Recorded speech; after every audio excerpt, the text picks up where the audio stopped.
बोलती पुस्तके. ज्यांना वाचनाचा नाद, त्यांना बोलती पुस्तके घाली साद. आमचं चॅनल सबस्क्राईब करा आणि सबस्क्राईब करायला इतरांनाही सांगा. नमस्कार श्रोते मित्रहो. बोलती पुस्तके सादर करीत आहे लेखक राजेश जगताप लिखित कादंबरी आडूसा. प्रकरण 18. संध्याकाळपर्यंत काहीतरी बातमी समजेल म्हणून सगळ्यांना हायसं वाटलं. गणा पाटील आणि बाबूनं काहीतरी पाऊल उचललं म्हणून त्यांचं कौतुक करू लागले. कुणी कुठून आपल्या कामधंद्याला गेलं तरी कुणी घराकडे फेरफटका मारून देवळाकडे येऊन बसलं. पानाच्या चंच्या सुटल्या, तंबाखूच्या पुड्या सुटल्या, बिडीच्या बंडलातून काढलेल्या बिडीचा धूर निघाला. ज्याची त्याची आवड निवड पारावर रेंगाळली. मग एक एक जण उठून गेला. पार रिकामा झाला. देवळाच्या दारात एक दोघे आडवे झाले. आभाळातून पाखराप्रमाणे उडत जाणाऱ्या ढगांच्या साक्षीने दुसरा प्रहर संपला. तिसऱ्या प्रहरी मात्र पुढे जाणाऱ्या ढगांना थकवा आला असावा. त्यांची गती मंदावली. घोळका करून एकवटले. त्यांच्या जोडीला वाराही धावला. गल्ली बोळातला कुडा कचरा उडवी धिंगाणा घालू लागला. ढगांचा गडगडाट आणि विजांचा कडकडाट सुरू झाला. हा खेळ बराच वेळ चालला. पुन्हा एकदा जोरदार पाऊस पडेल असं वाटलं. शिवारातल्या माणसांचं काळी झाडावरल्या पानासारखं थरारलं. तिसऱ्या प्रहरी तो आला, पण रुसलेल्या सोयऱ्यासारखा गावाबाहेरूनच वाट वाकडी करून निघून गेला. गावाच्या वरल्या अंगाच्या अर्ध्या शिवारातून लंगडत लंगडत गेला. एकवटलेले ढग वाऱ्यावर उडवून गेले. उन्ह कल्ली, पण गणा पाटलाचा आणि बाबूचा थांग पत्ता नव्हता. 4-2 जण आले, चौकशी करून निघून गेले. रंगराव आणि पारूच्या मनात कालवा कालव होऊ लागली. काय होतंय आणि काय होणार समजत नव्हतं. मनात असूनही काहीच करता येत नव्हतं. डोळे धरणगावच्या वाटेकडे लागलेले. अंजीनं पाण्याच्या 2 खेपा आणल्या. गाईला पाणी पाजून आणलं. कडूसं पडलं आणि धरणगावच्या वाटेनं एक गाडी येताना दिसली. ओट्यावर बसलेली माणसं उठून उभी राहिली. डोळ्यात जीव धरून गाडी जवळ येण्याची वाट पाहू लागली. कोणीतरी विचारलं, म्या पळत जाऊन पाहून येऊ का? अरे जरा दम धर की. गाडी दिसते म्हणजे येईनच की. का कुठं पळून जाणार आहे? आणि मग सगळेच गप्प बसले. गाडी जवळ येण्याची वाट पाहू लागले. अंधारात बुडत असलेली वाट चिरीत गाडी आली. रंगरावांच्या अंगणात थांबली. सगळे गाडीभोवती कडं करून उभे राहिले. गणा पाटलाच्या तोंडून काय ऐकायला मिळेल याची आतुरतेने वाट पाहू लागले. बाबूनं बैल सोडून गोठ्यात बांधले. गणा पाटला शेजारी येऊन टेकला. डोक्यावरची टोपी काढून वारा घेतला. रंगराव आणि पारू काळजावर दगड ठेवून भरल्या डोळ्यानं त्या दोघांकडे पाहू लागले. अंजीनं पाण्याचे 2 तांबे दोघांच्या हातात दिले. चहा करण्यासाठी आत गेली. दोघांनी पाणी पिऊन तांब्या खाली ठेवला. गणा पाटलानं थोडंसं हास्य हुस्य करीत सगळ्यांना निहाळलं. काय झालं बाबा गणा? रंगरावानं विचारलं. तात्या, झालं म्हणजे असं आहे की अपघात मानमाळा फाट्याच्या पुढे झाला. 2 बाया आणि 1 गडी जखमी झाला. हे खरं. तिघांना सुलतानपूरच्या सरकारी इस्पितळात नेलतं. आम्ही तिकडे विचारपूस केल्यावर समजलं घड्याला जास्त लागलं नव्हतं. मलमपट्टी करून त्याला सोडून दिलं. 2 बायामध्ये एकीच्या डोक्याला मार लागला म्हणून दोघीला जिल्हा इस्पितळात पाठवलंय. आता सगळी तिकडे गेली पाहिजे. गुन्हा पाटलाचं बोलणं ऐकून सगळे सुन्न झाले. काय बोलावं कुणाला काहीच कळेना. तोपर्यंत कुणीतरी बत्ती लावून खुंटीला टांगली. काळजीने काळवंडलेल्या तोंडावर उजेड पडला. ते अधिकच भेसूर दिसू लागले. मग तसंच पुढे जाऊन यायचं होतं, कोणीतरी बोललं. ते ऐकून बाबूला राहवलं नाही. कोण बोलला त्यो? अरे दिसभर बिन अन्न पाण्याचं हिंडलोय. तिकडे बी जाणारच होतो. मरणाचा पाऊस झालाय तिकडे. मधी नदी आडवी. तिला बी पूर आलाय. पुराच्या पाण्यावर नजर ठरत नाही. मग आम्ही बी जीव द्यायचा होता का काय? मारी, तंबाखू मळता मळता ज्ञान शिकवाया सोपं असतंय. अरे ज्याचं जळतंय त्यालाच कळतंय. बाबू, अरे जरा शांत व्हाय. तुम्हा दोघांचे लई उपकार झाल्यात. रंगराव बाबूचा हात हातात धरीत म्हणाले. घ्या, चहा घ्या. अंजीनं चहाचे कप त्यांच्या पुढे ठेवले. सगळे तोंडात मारल्यासारखे गप्प बसले होते. गणा पाटील आणि बाबूला कुणी सांगितलं नसतानाही त्यांनी दिवसभराची पायपीट केली होती. तशात कुणी असं काही बोलावं हे निश्चितच चीड आणणारं होतं. आणि म्हणूनच तापट स्वभावाचा बाबू चिडला होता. चहा घेऊन गणा पाटील आणि बाबू निघून गेले. जाताना दुःखाचा डोंगर रंगराव पाटलाच्या डोक्यावर ठेवून गेले. धनाजी आणि यशवंताचा पत्ता नव्हता. गोदाईचा आणि जिजाबाईचा ठाव ठिकाणा नव्हता. 6 महिन्याच्या आजारातून आत्ताच्या हिंडू फिरू लागल्या रंगरावांना अजूनही चालताना धाप लागत होती. थोडीफार जास्त चाल पडली तर पाय लटपटत होते. मनात लाख इच्छा असूनही काहीही करता येत नव्हतं. अंधार दाटून आला. 4 भाकरी आणि कोरड्यास करून अंजी निघून गेली. तिच्या मागे ओट्यावर बसले दोघेजण निघून गेले. रिकाम्या ओट्यावर गॅसची बत्ती तेवढी मिटल्या डोळ्यांनी जळत होती. पलीकडे डबक्यातल्या पाण्यातील बेडकांची दुनिया जागी झाली. शांत होत जाणाऱ्या वातावरणात बेडकांची डराव मसनवटीत दात किटकिटणाऱ्या एखाद्या भूतासारखी भयावह वाटत होती. मधूनच रडणाऱ्या कुत्र्याचा भिसूर आवाज अशुभ अमंगळ घटनांची चाहूल देत होता. पारून फळीवरलं उदासवानं बसलेलं ताट घेऊन त्यात एक भाकर ठेवली. शेजारी कोरड्यासाची वाटी घेऊन ती सासऱ्याच्या खोलीत आली. जड अंतकरणाने म्हणाली, मामंजी, हातावर पाणी घ्या, 2 घास खाऊन घ्या. रंगरावाच्या डोळ्यात टचकन पाणी दाटलं. पापण्यांची कवाडं बंद करून त्याने अस्वाना रोखण्याचा केविलवाना प्रयत्न केला. तरीही त्यातले 2 अश्रू चोर पावलांनी बाहेर आलेच. रंगरावांना गप्प बसलेलं पाहून ती पुन्हा बोलली, मामंजी, हातावर पाणी. तिला पुढे काही बोलू न देता रंगराव उठले. आपण जेवलो नाही तर पारूही जेवणार नाही म्हणून हातावर पाणी घेऊन आले. तिला म्हणाले, तुहा बी ताट इकडेच आण, संगत जेवू. पारू तिचंही ताट घेऊन आली. खाली मान घालून भाकर मोडली. तोंडातला घास अडखळला. पाण्याचा घोट घेतला. काळजीनं व्याकुळलेल्या नजरेनं आपल्यासाठी पाण्याचा तांब्या घेऊन शेजारी उभा असलेला धनाजी आठवला. आईतवारी सासू गेली. सोमवारी पेपरातली जीवघेणी बातमी वाचून धनाजी यशवंताला घेऊन गेला. आज मंगळवार सरलाय, पण तो परतला नव्हता किंवा मनाला दिलासा देणारी खबरबात मिळाली नव्हती. काय करावं काही सुचत नव्हतं. जेवण उरकून तिनं पसारा आवरला. ओसरीत येऊन बसली. ओलावणारे डोळे पदराला पुसू लागली. ओट्यावर टांगलेली बत्ती फडफडली. कर्र कर्र छुन छुन आवाज ऐकू आला. पारूच्या काळजात धस झाला. उठून उभी राहिली. तिथूनच सासऱ्याला हाक मारली, मामंजी, मामंजी, बाहेर या वट्ट्यावर. कुरकुरणारा कर्र कर्र छन छन आवाज थांबला. पारूचा आवाज ऐकून रंगराव बाहेर आले. काय तात्या, झोपला नाही अजून? मुरल्याचा खोचक सवाल कानी पडला. तशी पारू घरात गेली. मुरल्या ओटा चढून वर आला. पुन्हा विचारलं, म्हणलं झोपलं नाही अजून? झोप कशी आजी? हा, ते बी खरंच आहे म्हणा. आपलं माणूस जवळ नसल्यावर असंच होतंय. असं म्हणून त्यानं मान वळवून आत पाहिलं. पारू हातात काठी घेऊन उभी होती. तिला पाहून तो हसला. थोडंसं खाकरून म्हणाला,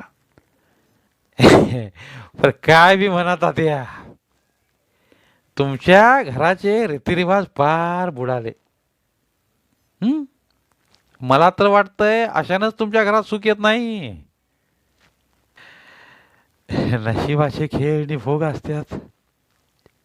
चांगलं बी तो वरलाच करतोय आणि वाईट बी तोच करतोय. बरं, काय खबर बाद? खात्रीची अशी काय बी नाही अजून. सगळंच आंधळ्यावाणी झालंय. मला बी मस्त वाटतंय काहीतरी करायला पाहिजे, पण अख्ख्या गावाची गुरं सांभाळायला लागतात. तशात एखादं खोडील जनावर लई त्रास देतंय म्हणल्यावर ते घरच्याला बी ऐकत नाही. त्यानं पारूला पाहून डोळा मारला.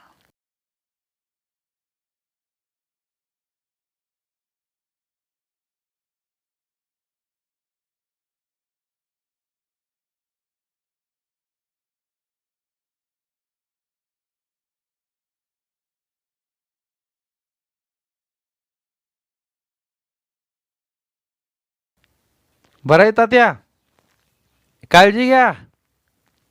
काही लागलं सवारलं तर सांगा. मुरल्या ओटा उतरून खाली गेला. कर कर, छिन छिन आवाज अंधार मागे सारीत पुढे गेला. मग सर्व शांत झालं. रंगरावाने ओट्यावरची बत्ती घालून दार लावलं. बत्ती दाराशेजारी ठेवली. मागं वळले. पारूला पाहून थांबले. मामंजी, काय म्हणत होता त्यो? कोणी बी आता एकच विचारतय, काय खबर बात लागली का? त्यो बी तेच विचारित होता. बरं, ती बत्ती पेटवा. बत्ती पेटवू? आता कशा पायी? वट्ट्यावर कोणी बी नाही. जे ते गेलंय आपल्या घरी. अहो ते जाईनात का? धारा काढायच्या राहिल्यात. ह्या कुटाण्यात डोसकं बी चालना झालंय. अगं मग सकाळी काढता येतील, हाय का एवढं? तसं नाही ना, वासरू उपाशी आहे. गायीची कास अवघडली असेल. रंगरामाने बत्ती पेटवली. पारू दुधाची चरबी घेऊन आली. रंगराव बत्ती घेऊन पुढे निघाले. पारू मागं मागं गेली. चरबीवर दूध काढून वासरू सोडलं. बैलांना आणि गाईला वैरण घातली. वासराचं दूध पिऊन होईपर्यंत दोघेही तिथेच थांबले. मग वासराला बांधून घरात आले. दारला कडी घालून रंगरावाने बत्ती मालवली. पारूनं दुधाची चरबी चुलीवर ठेवून झाकण ठेवले. पाण्याचा तांब्या भरून सासऱ्याच्या खोलीत ठेवला. आपल्या खोलीत जाऊन पलंगावर बसली. मागचा पदर पुढे घेऊन तोंडावर फिरवला. खोलवर श्वास घेऊन उसासा टाकला. दोन्ही पायाच्या गुडघ्यात तोंड घालून बराच वेळ बसली. मनातलं वादळ डोळ्यातून वाहून गेलं. भावनांचा कल्लोळ शांत झाल्यावर पदराला डोळे पुसले. अंग टाकून तशीच अंधारात धनाजीला शोधू लागली. काल बिना न्याहारीचेच गेलेत. कुठं असतील? दोघं आहेत. एखाद्यान आलं पाहिजे होतं. इस्पितळात नाहीत. मग मग जिल्ह्याच्या इस्पितळात गेले असतील काय? का का त्यांच्या जीवाचं बी काही बरं वाईट? नाही नाही, असं नाही होणार. आपल्याच हाताने तोंडावर मारलं. काय बाई, मनात बी अशाच वक्ताला काय बाई येतंय. एक बाप आहे, दोन बाया, म्हणजे या दोघी बहिणीच असतील काय? देवा, समद्याला सुखासुखी परत आण रे बाबा. डोकं भणभणू लागलं म्हणून ती उठली. बाहेर आली. तोंडावर पाणी मारून 2-4 घोट प्यायली. येऊन पलंगावर पडली. पुन्हा मनात वादळ उठलं. मुरल्या बिन लाजा, समदे उठून गेल्यावर बरा आला. कुत्र्याला बी हाड म्हणलं तर फिरून येत नाही. ह्या मुडद्यालाच काहून काही वाटत ना. बेन लईच हलकट आहे. फिरून आगळी केली तर इळ्यानं मुडकच तोडीन. काय होईल ते होईल. माझी मस खमकी आहे. हे हे मुरल्याचं समद उघडून सांगितलं, जीव घेतल्या बिगार सोडायचा नाही त्यो. धनाजीच्या अशा अनेक आठवणी मनात दाटून आल्या. डोळ्यांच्या कडा पुन्हा ओलावल्या.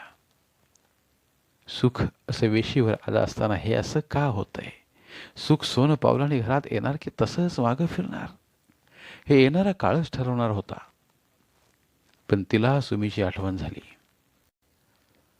आज मंगळवार होता. सुमीला पाहायला पाहुणे आले असतील काय? तिची सुपारी फुटली असेल तर बरं होईल. तुळशीच्या लग्नाच्या बरोबरीनं तिचं बी लगीन उराकलं तर बरं होईल. जीवाचा घोर तरी मिटल. देवळीत जळणाऱ्या दिव्याच्या मंद प्रकाशात आढ्याकडे लागलेले तिचे डोळे केव्हा तरी मिटले. बेडकाची डराव मागे ठेवून लांब कुठेतरी स्वप्नांच्या दुनियेत घेऊन गेलं. दारावर थाप पडली. मग कडी वाजली. पारूनं डोळे उघडले. खिडकीचा कवडसा तिच्या आधी जागा झाला होता. पुन्हा कडी वाजली. लगबगीनं उठून ती दाराकडे झेपावली. दाराची कडी काढून दार उघडलं. समोर धनाजी उभा होता. उंबरा ओलांडून ती बाहेर आली. दोन्ही हात त्याच्या कमरेभोवती गुंफून त्याला बिलगली. त्याच्या राकट हातांचा विळखा त्याला पाठीवर जाणवला. त्यानं असंच उचलून आपल्याला आत न्यावं, पलंगावर अलगद ठेवून आपलं चुंबन घ्यावं असं वाटलं. पण तसं काही न करता त्याच्या हाताचा विळखा सुटला. तिला कसं नुसंच वाटलं. तो ओटा उतरून खाली गेला. त्याच्या पावलांभोवती घुटमळली तिची नजरही ओटा उतरली होती. अंगणात एक बैलगाडी उभी होती. गाडीत बसलेली माणसं खाली उतरली. त्यातला एकही चेहरा ओळखीचा वाटत नव्हता. त्याने गाडीकडे पाहिलं. एक पांढरा कपडा पसरवून ठेवलेला दिसत होता. त्यातील दोघांनी हात पुढे केले. तो कपडा अगदी तसाच हलक्या हाताने बाहेर घेतला. त्या कपड्याखाली कोणीतरी आहे असं वाटलं. पारूचं अख्खं अंग दगडासारखं जड झालं. पाय उचलण्याचा प्रयत्न केला पण पाय उचलत नव्हते. 4 जणांनी ते जे काही होतं ते उचलून ओट्यावर आणून ठेवलं. पारूकडे पाहत ओटा उतरून खाली गेले. कुठं गेले समजलंच नाही. गाडीही नव्हती. धनाजी ओटा सोडून वर आला. तिच्या शेजारी उभा राहिला. तिचा हात धरून खाली बसला. हलक्या हाताने कपडा सरकावला. समोर जे दिसलं ते पाहून तिने किंकाळी फोडली. पण तोंडातून आवाज निघाला नाही. कपड्याखाली कपाळावर भलं थोरलं कुंकू लिहिलेली गोदाई. हो, तीच तीच ती. तिची मोठाली पांढरी बोबळं पारूकडे पाहून गरागरा फिरत होती. झोपलेली गोदाई उठून बसली. पारूकडे पाहून मोठ्यानं हसली. पारूचा हात धरला. बापरे! थंडगार स्पर्श पारूला गोठवून गेला. खाली पडलेलं पांढरं कापड उचलून गोदाईनं अंगाभोवती गुंडाळलं. धनाजीच्या हाताला धरून हवेत उंच उडाली. आणखी उंच. आणि मग दोघेही दिसेनासे झाले. पारू जोर जोरात हाक मारित होती. धनी, आत्याबाई, अव कुठं चालले? माघारी फिरा. धनी, आत्याबाई. पारू, हे पारू, हा अगं जागी हो. अगं जागी होय. अगं डोळे उघड. तिच्या दंडाला धरून गदागदा हलवीत रंगराव बोलत होते. शेजारच्या तांब्यातील पाणी हातावर घेऊन त्यांनी तिच्या तोंडावर मारलं. तिने डोळं उघडून भेदरल्या नजरेनं पाहिलं. तिथे फक्त रंगराव उभे होते. ती उठून बसली. तिच्या डोक्यावरून हात फिरवीत रंगरावाने विचारलं, काय झालं? काय झालं? सपान पडलं का? पारूच्या तोंडातून शब्दाऐवजी हुंदका फुटला. जोर जोरात रडू लागली ती. म्हणजे लई वगाळ सपान पडलं. गेले दोघं बी आपल्याला सोडून गेले. रंगरावाने तिला धीर देऊन पाणी पाजलं. बाहेर येऊन देवारातला दिवा लावला. हात जोडून सर्व काही अलबेल असू दे म्हणून प्रार्थना केली. चूल पेटवून चहा ठेवला. आत येऊन पारूला म्हणाले, चल ग बाय, तोंडावर पाणी मारून घोटभर चहा घे, म्हणजे जरा बरं वाटेल. पारू तशीच रडत राहिली. आपलं सर्वस्व हरल्यासारखं वाटू लागलं तिला. रंगराव पुन्हा म्हणाले, अगे सप्पा नाही ते, सपनाचं काय काय बी पडतंय. चल उठ, दोघं बी सुखरूप असतील, देवा विश्वास ठेव. मला वाटतं आज सांजपोतर काहीतरी चांगली बातमी ऐकायला मिळेल. उठ. पारून मन मारून डोळे पुसले, उठून बाहेर आली. न्हाणीत जाऊन तोंडावर पाणी मारलं. चहाचे 2 कप भरले. रंगराव ओसरीत बसले होते.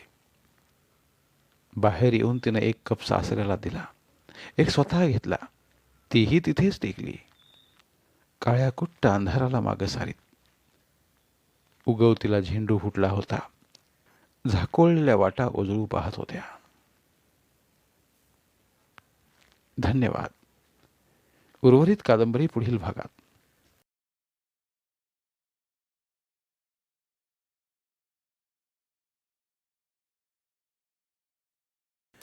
धन्यवाद. प्रिय श्रोते मित्र हो, आपल्यासाठी एक आवाहन. आमच्या चॅनलच्या प्लेलिस्ट विभागात तुमच्यासाठी शेकडो कादंबऱ्यांचे ऑडिओ बुक्स उपलब्ध आहेत. तिथे प्रत्येक कादंबरीचे सर्व भाग एकत्रित मिळतील. त्यामुळे सध्या सुरू असलेल्या क्रमशः कादंबरीच्या पुढील भागासाठी वाट पाहण्याची गरज नाही. तुमच्या वेळेनुसार तुम्ही संपूर्ण कादंबरी सलगपणे ऐकू शकतात आणि साहित्याचा आस्वाद घेऊ शकता. कृपया आमच्या चॅनलच्या होमपेजवर जाऊन प्लेलिस्ट चेक करा आणि तुमची आवडती कादंबरी निवडा. धन्यवाद.